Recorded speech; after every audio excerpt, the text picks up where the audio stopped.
Mengapa banyak makam jamaah haji Indonesia yang dibongkar di pemakaman Baqi Madinah? Hampir setiap hari di pemakaman Baqi Madinah, banyak para penggali makam yang terlihat bekerja untuk penggalian makam. Mereka menggali makam-makam lama yang sudah berumur.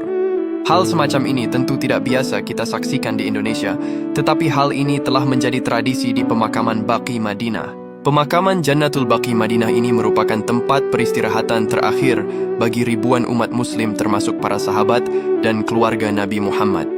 Saat ini, pemakaman ini menerapkan sebuah sistem pemakaman berkelanjutan. Berbeda dengan makam di banyak negara yang bersifat permanen, makam di Baqi akan digunakan kembali setelah jangka waktu 3 hingga 4 tahunan. Praktik di Baqi tidak seperti pembongkaran makam yang umumnya dikenal, tetapi lebih mengarah kepada penggantian makam, di mana makam lama yang telah rata dengan tanah akan digali kembali untuk dipakai jenazah yang baru meninggal. Ini adalah cara untuk mengatasi keterbatasan lahan di pemakaman suci tersebut.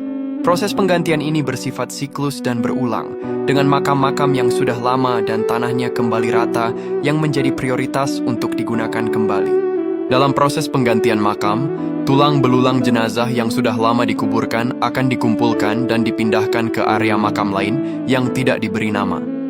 Proses ini dilakukan dengan pengawasan ketat dari tentara dan penjaga makam untuk memastikan proses berlangsung dengan tertib dan menghormati jenazah.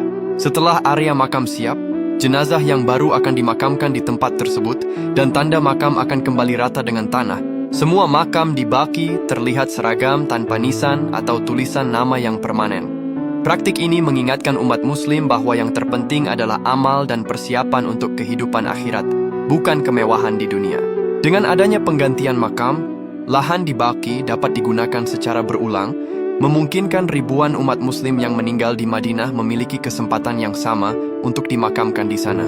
Mengingat, besar sekali keutamaan bagi siapa saja umat muslim yang dimakamkan di pemakaman mulia ini. Berdasarkan beberapa hadis, terdapat riwayat yang menyebutkan bahwa para penghuni Baqi kelak akan dibangkitkan lebih awal di hari kiamat. Rasulullah sendiri dahulu sering mengunjungi pemakaman Baqi untuk mendoakan orang-orang yang telah meninggal. Oleh karena itu, ziarah ke makam Baqi ini merupakan praktik yang dianjurkan dalam Islam. Tidak hanya itu, banyak para penggali kubur di Baqi dan Ma'la Makkah yang menjumpai kondisi jasad almarhum yang masih utuh ketika makam digali. Bahkan, banyak juga makam-makam jamaah haji dan umroh asal Indonesia yang juga masih utuh. Hal ini menunjukkan betapa mulia dan beruntungnya orang-orang yang wafat dan dimakamkan di pemakaman mulia ini.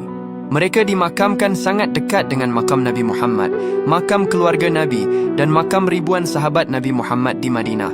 Kelak mereka yang wafat dan dimakamkan di pemakaman ini akan diberi syafaat oleh Nabi Muhammad SAW.